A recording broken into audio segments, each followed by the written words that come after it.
Hello, everyone. I'm Janet Salmons, Methods Guru for Sage Method Space, and I'm happy to be joined today by Gjoko Muratovski, and we're going to talk about this big subject of research relevance and how design thinking and design might help us to make more relevant and useful research.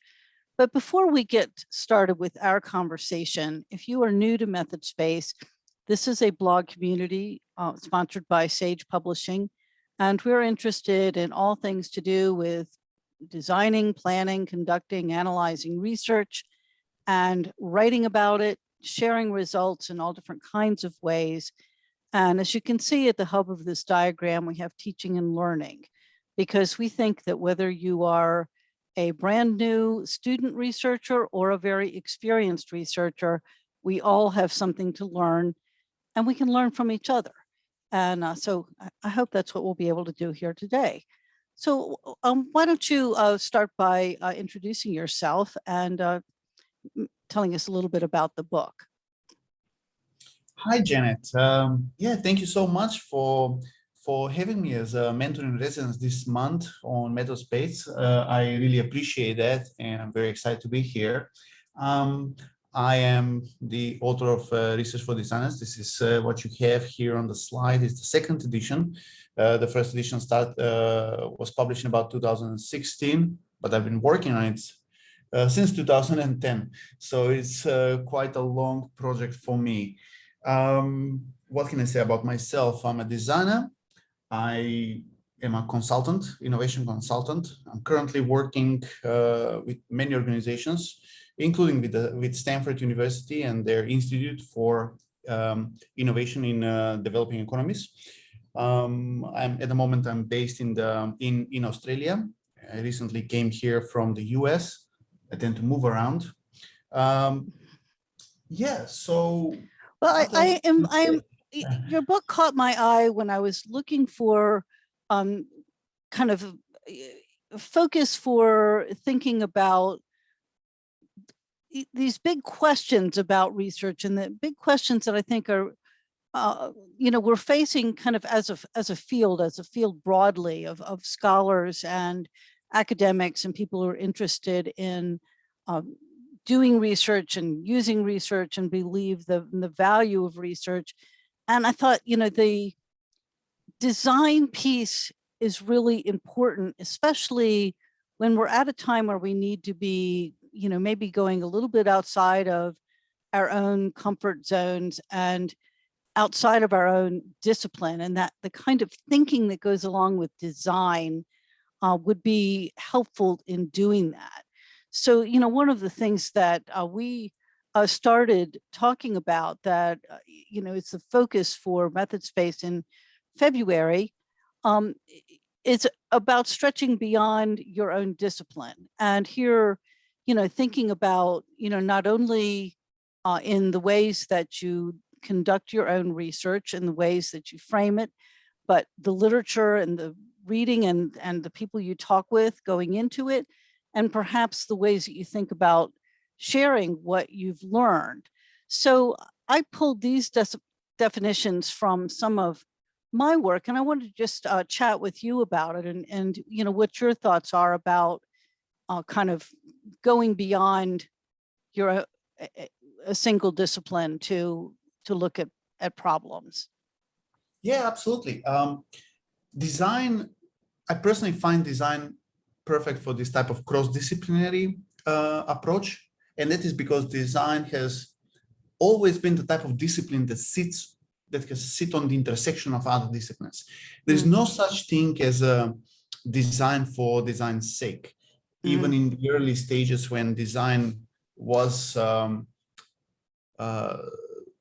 predominantly found in the realm of art, design was more than just a single discipline. Designers always needed to adapt themselves to other factors in order to produce the work that they were producing. So over time, the field has evolved and has become more complex, has been dealing with far more complex and more robust topics. And this has become even more accentuated. Now, the definitions that you have here are quite good. Actually, I use very similar ones, and in my book, I actually outline them in a very similar way.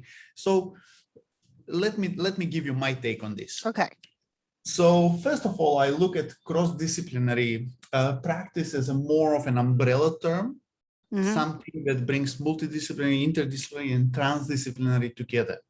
Or let's say just it's really more of an amalgamation of these ways of working. So I use it generally more as that type of umbrella term.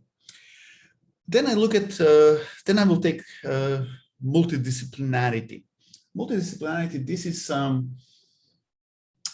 something that calls for a collaboration between different disciplines, and quite similar to how you are actually very succinctly describing it here, which is great. So I'll give you an example. How does this look in design? So you will have, let's say, 2 or more design teams working alongside each other to work on the same project. And let me give you a very specific example. Let's say the Apple iPhone is a great example of multidisciplinary practice. So you have a team of product designers, and this team of product designers, they're working on the form and the shape of the phone as an artifact, as an object. But then you have a user experience and user interaction team who works on the user interface, and they design the interface of the phone. Now, the interface cannot exist in space. It needs to be based on the product itself. And the product itself, without the interface, is useless. But so you need to have these 2 different disciplines within the field of design to come together to create such a product. So this is a really basic example of multidisciplinarity. And multidisciplinary, it's less complex than interdisciplinary approach. Now, interdisciplinary approach, as you also say, it's about integrating concepts and frameworks and approaches, 2 or more disciplines. Now, if I have to look at this from a perspective of design, the example here I will tell you is that designers stepping outside of their field, while in multidisciplinary, you have 2 disciplines that are very close together in the same field. But in interdisciplinarity, you have, let's say, industrial designers or product designers working with healthcare practitioners to design and develop a new medical device. Now, designers on their own, they will not have the knowledge necessary to develop a medical device.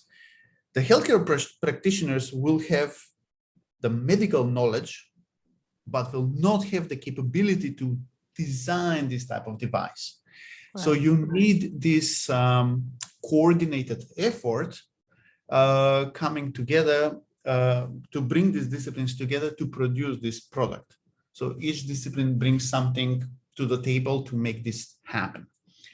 And then as the pinnacle of cross-disciplinarity, we have transdisciplinary design or transdisciplinarity as a way of working. And this really calls for knowledge integration between 2 or more, actually not really, I will say knowledge integration, I will call it a fusion of disciplines. And this is really all about transcending disciplinary knowledge. So this is like when whole new discipline is being defined. Right. So you have people who develop new and original knowledge and start setting up the foundation of perhaps a new discipline, simply because they are working in areas that have not been examined before. And this is something that, in terms of innovation, is also probably seen as the pinnacle of innovation as well, because this is the type of knowledge that usually sits on the intersection of two or more disciplines. Right. And if you look at it from an innovation perspective, this is where currently the true innovation lies, because we have it's probably fair to say that we have exhausted everything there is from any single discipline right now. Right. So now the next step forward for us is really about looking at this space where two or more disciplines are coming together and just seeing what is happening right in the middle of that. So that in a way is a transdisciplinarity. This is also a very complex way of working, and I don't recommend it for novice researchers. Novice researchers cannot do this. This is something that really I will recommend it on a PhD level and above. Mm-hmm.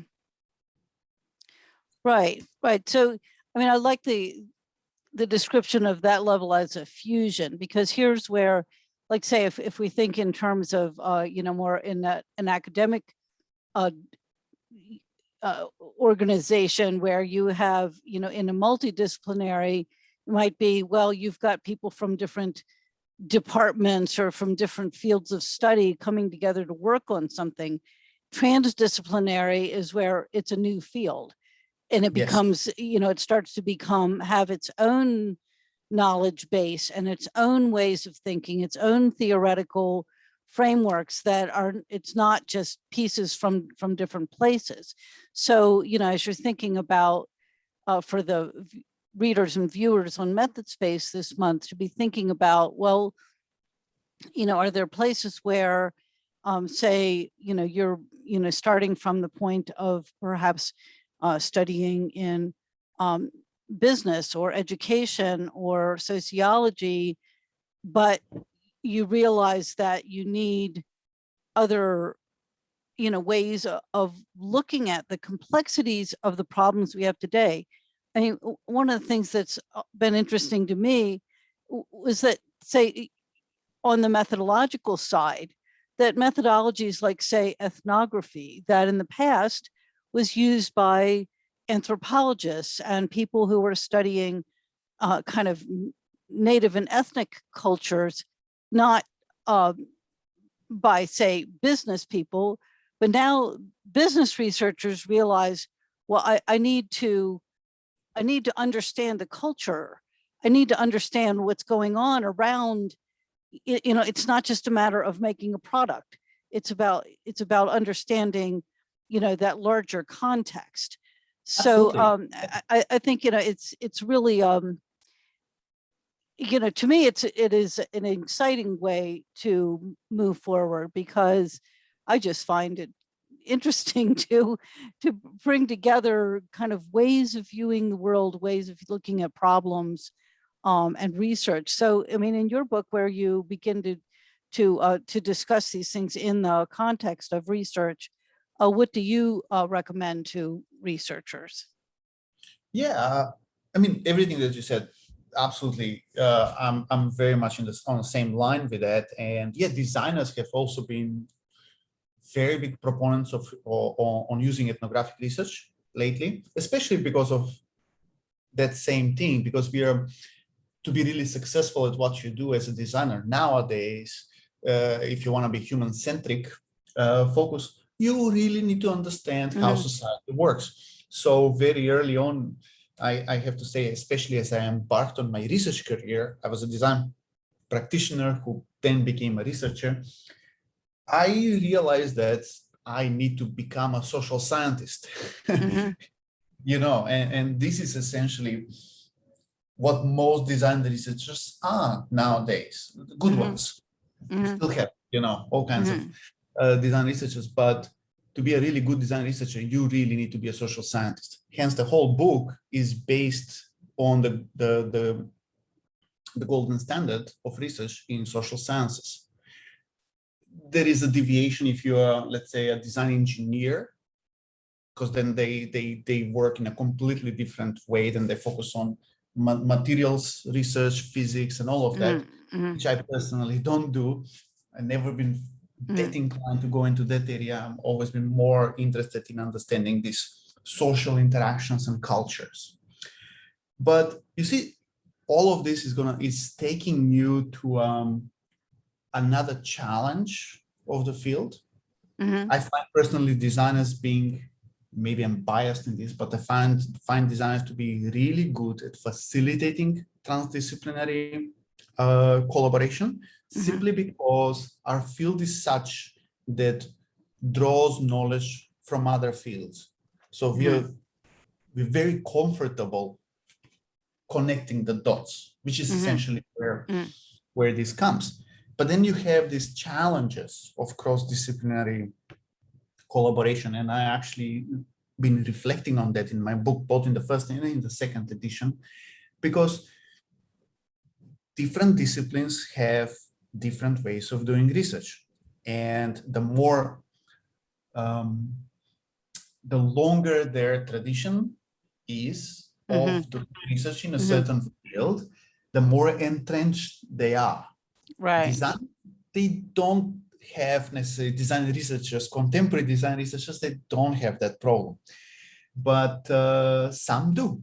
And I'll tell you, I often have this tension, let's say, when I engage with marketing researchers. Mhm. So we could not be on a more different ground with marketing researchers. As I like to look at things, as I said, from social science perspective. So a lot of emphasis of qualitative research, trying to understand complex situations, Mhm. while marketing researchers look at things from a very quantitative side, and for them everything is a binary. So they really need to break things down to the simplest possible Mhm. so that they can quantify it. And they always complain that our way of working is too subjective and that the theories are too broad, and then they tend to dismiss everything that they can't easily quantify. Mhm. I, on the other hand, I keep telling them that their work is very superficial and that the world is not binary, Mhm. and that it's not like really a black or Right. white answer or yes or no answer to very complex questions. Now, I can't quite do the type of work they do, and I see the value in having that ability to do this type of quantifiable work, especially on very large surveys and all that. Mhm. But uh, their theories are weak, I personally find, because they're skimming through the surface, because they try to devoid of all these complexities. And it's in fact, it's these complexities that we have in society that really make the research very exciting and very interesting. It's like, Mhm. Mhm. if the world was so simple, we wouldn't be dealing with the things that we're dealing with. So Mhm. I see a lot of need for for building these bridges and finding this meeting ground. Mhm. But because at the end of the day, we will all benefit if we can Mhm. join forces. But the problem's not the problem. I will say the dynamics are such that who commissions the research, Mhm. direct research, where the research is being conducted, Mhm. influences how this research will take place or shape or form. Right. You have all these power dynamics that tend to Mhm. distort the research conversation. Right.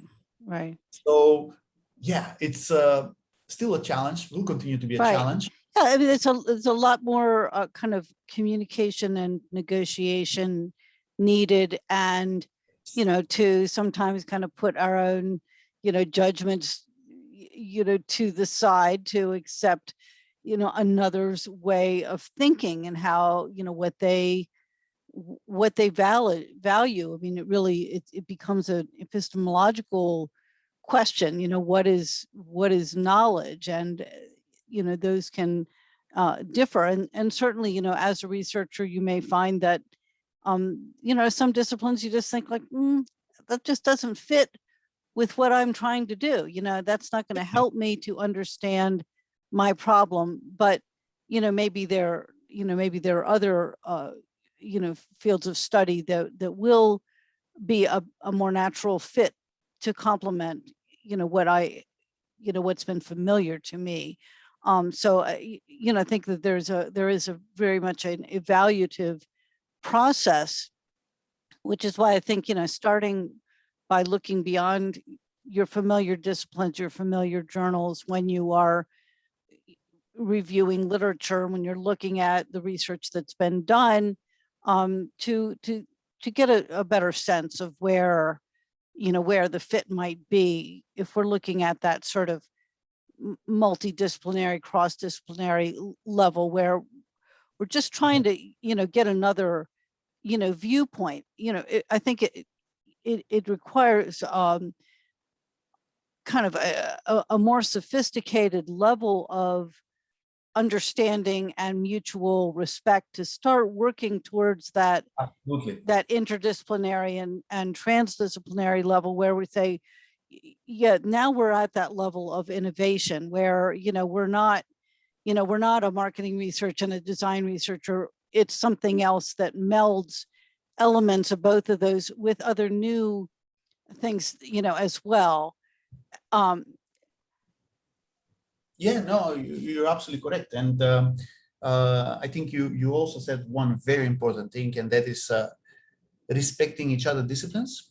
I think that's the key. Mhm. And keeping an open, being curious, let me put it this way. I wouldn't say keeping an open mind, but I will say being curious as to how different disciplines do the work that they do. So that means you need to look into and show interest in the work that they do. I have been recently I've been examining a marketing PhD, which was all focused about design. The entire PhD was like, it was a marketing thesis looking at some design problems. Out of the more than 100 or so references in the book, only one reference was from a design book. And even that was an outdated reference. So they, so they always say that they're very evidence-based, but actually they just really have drawn on from themselves on what their field thinks about designers without actually engaging with design. So actually send the student back. And I arranged some interviews for the student to actually talk to real designers who are doing that work that he is actually studying. So for me, that was like very telling. And it's a far more common thing that actually happens. And I will say this. What I personally find really useful for working in this type of model is applying grounded theory. Grounded theory, I find to be the perfect methodology for transdisciplinary research. The perfect, And this is because this is a theory, ground theory is difficult and is debatable, and there are different camps. So I'll just put it out there. There are different camps who argue how and what that is and how it should be looked at. So of course I have my own take on that, but I like grounded theory because the whole purpose of grounded theory is that it's least likely to begin from a particular theoretical framework. And grounded theory, the whole purpose of grounded theory is that you build the theory as you go forward. So you build a theory, essentially you need a new theory to set up a new discipline, if you're looking at it from perspective. And to do that, you really need to start looking at the multiple disciplines. You're looking at patterns. You're looking at how these different disciplines are dealing with the same topic or same issue from different perspectives, which is critical for this. It requires quite a bit of lateral thinking, but it requires also that ability to keep an open mind and to see the issue from multiple perspectives. And it is always the case, no single discipline really holds the answer to any single issue. So it's a very natural way of looking at things. It's being curious about the world in many ways. And then you need to code that knowledge, which is challenging. And it really takes a long time to do because you really need to start looking in a number of ways. Right. While in a typical other disciplinary research, you will start first by literature review. In grounded theory, the literature review comes later, because first you start looking at these connections and different disciplines, and on the basis of that, you are building your own literature review. So in other fields, literature review is easier to do if you're approaching it from a single disciplinary perspective, because you focus on seminal works on that topic, and you outline, well, this is what we know so far. Here, you really need to piece a whole new set of knowledge together to do that. That's a great way of describing that. So what would you suggest to viewers who are just getting started and thinking about how they, can, take a beyond a single discipline view for their research, even if they're not able to start kind of at that interdisciplinary or transdisciplinary level, but, where do you start? I mean, I liked your description of sending the student to actually talk with people in that discipline. So that might be one step to suggest.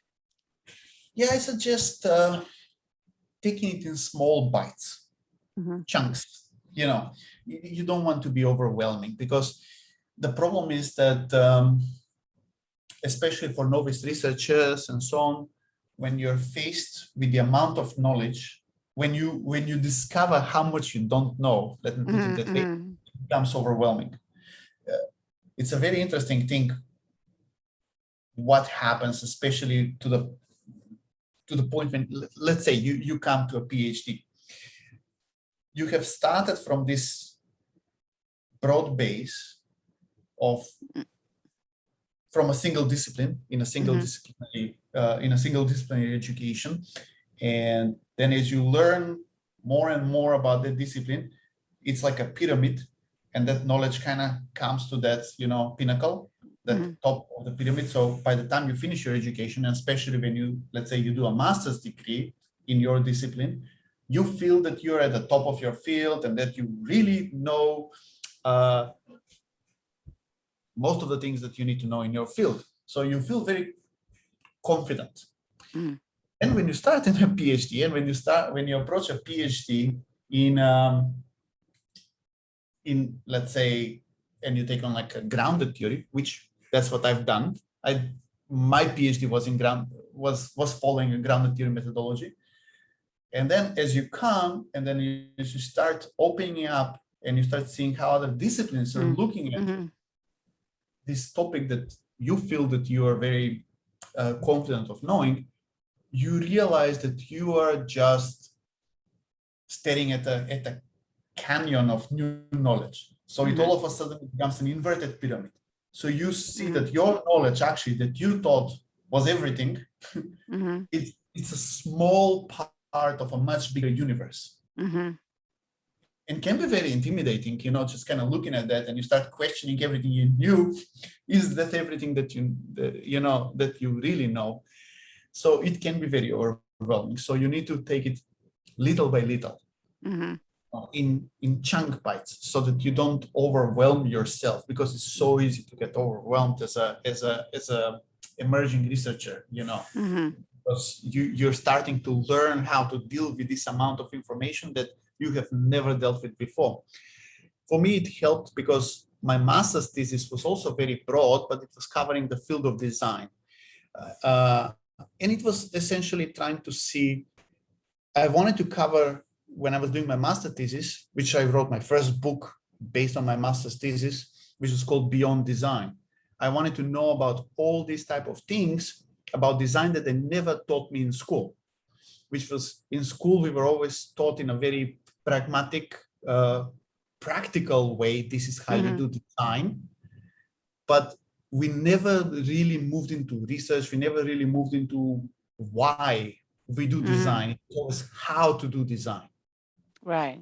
So I started kind of unpacking things from there on, and I wanted to see the broader relevance of that. And my book essentially was small vignettes of writings on different topics that involve design. Mhm. I wouldn't call them like full-blown chapters. I call them vignettes because they were just like me Mhm. looking into these whole little areas and reflecting on what I'm reading. And I have to say that that really helped me then tackling a much bigger topic such as a PhD thesis, approaching from this way, where in each of these areas I had to go deeper and deeper, Mhm. and with far more resources, references, and information. Mhm. So yeah, it's really about pacing yourself. You know, Mhm. it's a marathon. It's not a sprint when you approach these Mhm. type of things. And yeah, you really need to be curious about the topic that you're exploring. Right. It's a Right. long journey. Well, I like, you've mentioned the word curious a number of times. And I think, with the theme we're approaching this year on method space of relevance, that inherent in that or implicit in that is a sense of, what more can I contribute? What else do I need to understand to really be able to say something about whatever my topic of research is, my professional or academic position, what more do I need to understand? And if we aren't curious, and if we get to that point of just kind of like you're saying, I think I'm at the pinnacle. I figured out enough. I know there's more out there, but I'm good with where I'm at, and I'll just stay there. We have, I think, in the last couple of years, seen how everything we thought, was an established process was basically thrown up into the air.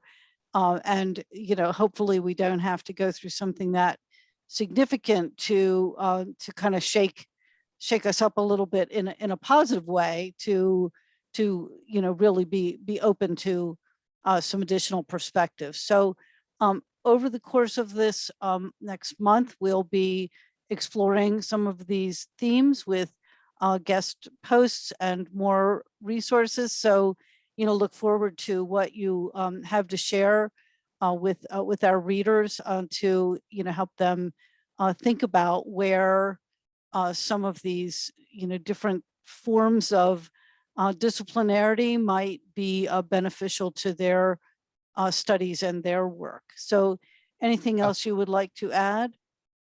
No, thank you so much. In fact, next time, if you like, we can talk about the importance of learning and unlearning, Right. Yes. because of exactly the thing that you said. Because sometimes we get so confident Mhm. at thinking we know what we know that we don't see the obvious changes when they Right. happen.